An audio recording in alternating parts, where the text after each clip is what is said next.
Portia rolled her eyes at both men, then glanced down at the front panel of Larry's loincloth and did a double take. She looked up at Larry with a furious scowl on her face. Larry was busy looking at Persephone's cold nipples and licking his thick lips like he'd been in the desert and Persephone was his first cool glass of water. Persephone dropped her head and nervously looked around, then turned her back to the men who Don King had yelled the titty alert to. Hey, Henry! Where Fast Eddie at, man? Y'all gotta see this woman with these big ass titties. Persephone distinctly heard him yell as she caught the skull that was Portia's face was now directing at her.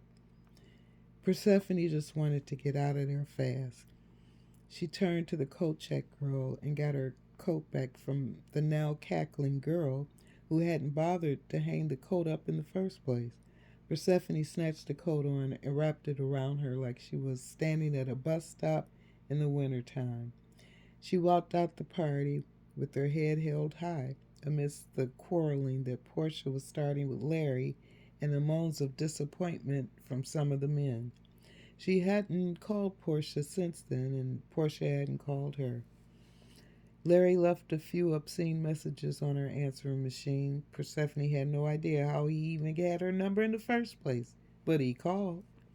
Persephone hadn't been popping off to everyone that she was going to California for Christmas, but now with the news of Germany, Persephone could care less about Portia and her Uncle Tom brother Wayne.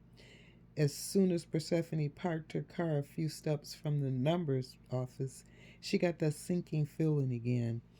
Lately, coming to the office always started with a sinking feeling inside.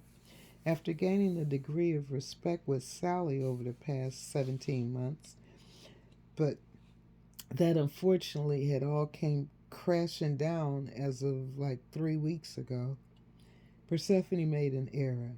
You fucked up, is what you did, Roscoe exclaimed at the time. It cost him $20,000. Persephone thought at the time, if you could get Mona to write her ones without that little arrow on the side of it on the left side, I wouldn't have I wouldn't have typed in the 7 in the first damn place. But Persephone remained silent as Roscoe and Sally contemplated their options openly when they originally discovered her mistake. And that hadn't been Persephone's first error. The first was in Roscoe's favor. She typed in triple sevens instead of triple ones, and the house won $40,000 that night. Did Roscoe give Persephone a nickel of the winning error? Hell no. He even called himself getting mad because she made the error in the first place.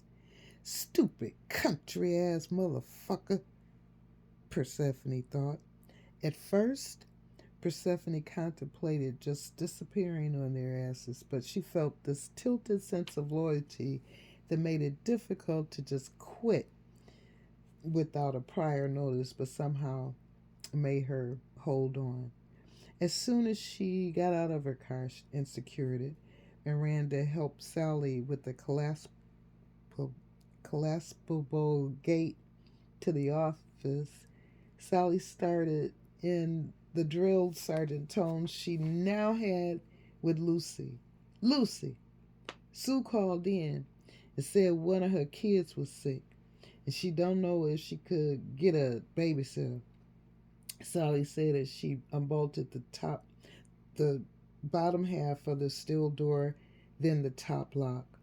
Both women were nearly tap dancing in place, trying to withstand the cold, brisk air. Once the two women were inside, Sally switched on the lights, barely glancing at the switch plate, going inside by going by reflex instead. After cutting on the same light switch for the past 8 years, she didn't have to visually find it. She knew it was there.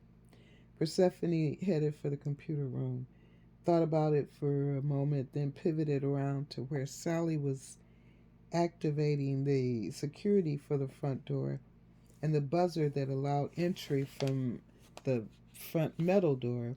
Should I take Mona's desk? Persephone asked as she removed her thick navy jacket, revealing her knit top and stirrup pants. Lucy, you took all that weight off. And keeping it off, too, Sally said as if noticing her for the first time. Girl, if you can wear all red and look small, you small. I know you glad you ain't all big and fat like you were when you first started here. Thank you. Persephone looked at Sally with exaggerated confusion. Shit, you know what I mean. Damn, your ass was big and fat when you first started. Hell yeah, Sally said in a so what you gonna do about it voice. Yeah, but in the words of Cool Mo D, how you like me now, baby? Persephone said with a finger snap and a tilt to her head. You crazy girl, Sally said, then remembered Lucy's question. Yeah, you take whichever one you want to take. We got enough of them empty today.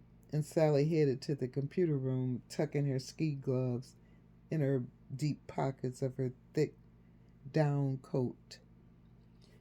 Persephone had wondered ever since her last error if Sally and Roscoe had decided to regulate her off the computer. She had worked the computer exclusively until Portia quit. Then she started to work the phones and during the heavy time, the time between 5:30 and 6:30. When she saw that no calls were no longer on hold, she had to then go to the computer room and take over from where Sally left off on the computer, tag team style. It seemed to Persephone, and she was sure it hadn't escaped Sally, that Mona and Sue seemed to be playing tag team with their days off. If Mona took one day off one week, then Sue took a day off the following week. The rumor around the office via Mona and Sue was that Sky was pregnant and Roscoe was the daddy. Still waters run deep was more than a Four Tops tune. It was an accurate description of Sky, according to the gossipy duo. The dogmatic duo came to the conclusion that something was going on between Sky and Roscoe. Ever since Sue noticed Roscoe giving Sky a ride home for 2 weeks when Sky was having her car repaired. Girl, now you know he done knocked them boots, Mona had whispered to Persephone in the computer room when Sky finally got her car operable. In lieu of money, Sky purchased Roscoe a handsome Gucci keychain since she'd mentioned to Mona that he'd refused to accept any money for gas she had tried to offer him. He ain't want no gas money, just that ass, honey, was what Mona and Sue whispered to Persephone in unison in the computer room after Sky had ducked in there to turn in some sheets while the two were standing over a busy Persephone whispering their speculations and stupid raps about Roscoe and Sky.